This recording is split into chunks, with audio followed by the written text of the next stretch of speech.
Tidak penting tahunnya, yang penting terbuktinya ada seseorang laki-laki yang bukan mobilnya berduaan di kamar, berduaan dengan istrinya.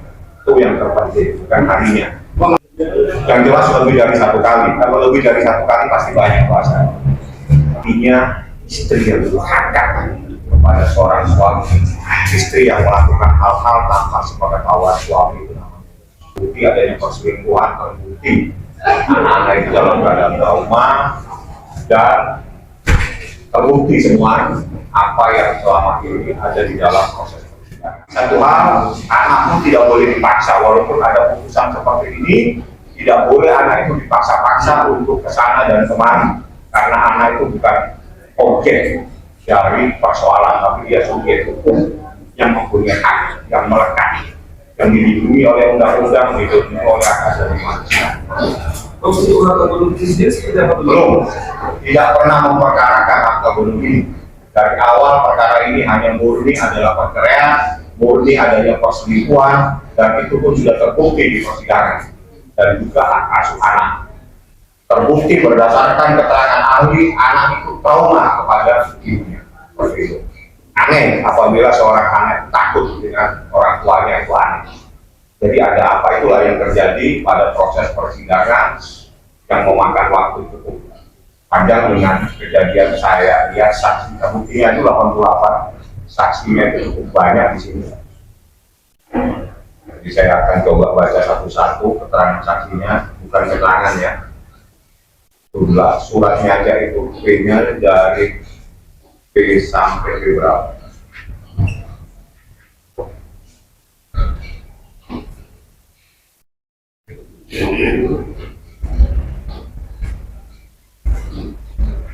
Sampai P86, bukti yang diajukan Mbak Wong itu P1 sampai 86, saksinya 1, saya tidak perlu sebutkan namanya, 2,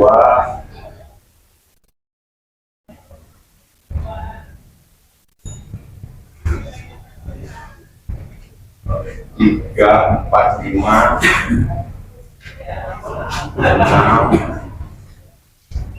7, 9, 8, 9, ada ahli yang menyatakan anak trauma, ada ahli juga, ada ahlinya 3. Jadi saksi 9, saksi fakta itu 9, tambah ahli 3. Ya, itulah proses persidangan, dan alhamdulillah Baik sudah bersyukur proses ini sudah selesai dan terbukti apa yang dinyatakan sama Baik menjadi perselingkuhan itu terbukti di persidangan, dan itu adalah hasil daripada putusan ini. Bahasa putusannya itu mulus, artinya istri yang durhaka kepada seorang suami, istri yang melakukan hal-hal tanpa sepengetahuan suami itu namanya. Mengenai nafkah tidak benar? Ya, itu tidak menjadi persoalan bagi Pak Im, itu bukan persoalan itu. Pak Im hanya konsen kepada anaknya, bagaimana anak ini selamat. Yang kedua, konsen bagaimana terbukti adanya perselingkuhan tersebut. Kalau uang itu bisa dicari, bukan problem. Karena sebetulnya kalau melihat tuntutannya dia, tuntutannya banyak sekali. Ya, sekian miliar kalau nggak salah, ada sekian miliar, ada 600, ada sekian, saya langsung membacakan. Dan gugatannya dia sebetulnya termohon itu minta anak itu ada tangan dia, dan biaya-biaya itu semuanya ada di tangan dia. Coba saya akan bacakan kalau Anda ingin mengetahui. Ya, dalam konvensi menetapkan hak asuh anak, ada tangan kepada termohon, ya, terus menghukum termohon untuk menyerahkan anak, menghukum untuk biaya apa ini? Setiap bulannya 80 juta, 20 juta, dan sekian ada minta lagi 3 miliar, kalau nggak salah itu nafkah Madia 800, nafkah Mut 300, 3 miliar, nafkah Ida 600 juta. Ya, dari semua ini tidak ada yang dibutuhkan, hanya nafkah Mut ada pertimbangan majelis hakim, karena dia adalah istri, yaitu pertimbangan majelis hakim, dan Baik tadi saya tanya. Karena persoalan yang penting terbukti adanya perselingkuhan, terbukti anak itu dalam keadaan trauma, dan terbukti semua apa yang selama ini ada di dalam proses persidangan. Jadi yang disampaikan tadi pada proses tahun lalu itu adalah terbukti semuanya di dalam persidangan, dan yang berbicara itu putusan ini. Putusan ini yang menyatakan adanya perselingkuhan atau news seperti itu. Ya. Pak, ada usaha lain yang untuk memiliki anak sendiri tidak memberikan ke orang sendiri. Tidak boleh. Pertanyaannya ya sudah salah. Pertanyaan melanggar hukum tidak akan saya jawab. Bang, kejadian perselingkuhan ya sudah berapa lama Bang, dan dari tahun berapa? Tahun berapa Bang? Kalau saya nggak ngapalin tahun, yang jelas terbukti. Tidak penting. Tidak penting tahunnya, yang penting terbuktinya. Ada seseorang laki-laki yang bukan mobilnya berduaan di kamar, berduaan dengan istrinya. Itu yang terpenting, bukan harinya. Tapi itu terbuktinya adanya seseorang yang bukan mobilnya berduaan. Hukum Islam itu ketat.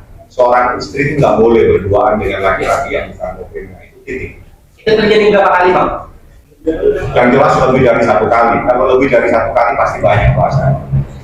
Kalau trauma anak itu masih Bang? Trauma anak itu dari hasil pemeriksaan ahli yang menyatakan anak itu takut dengan seseorang, nangis, teriak dan sebagainya. Itu ada pendapat ahli. Makanya kalau Anda bisa mendapatkan putusan ini, semuanya akan terungkap. Termasuk apa yang menjadi pertanyaan Anda. Saya kasih Anda pekerjaan rumah, Anda dapatkan putusan. Ini soal bisnis yang harus sama mereka berdua itu kira-kira gimana? Ya, sudah saya jawab, saya tidak ngurusi harta bunuh diri, saya hanya ngurusi perselingkuhan. Kayaknya kedua anak itu. Kedua anak itu saya tanya balik sekarang ada di mana, karena saya nggak mungkin anak, saya ngurusi.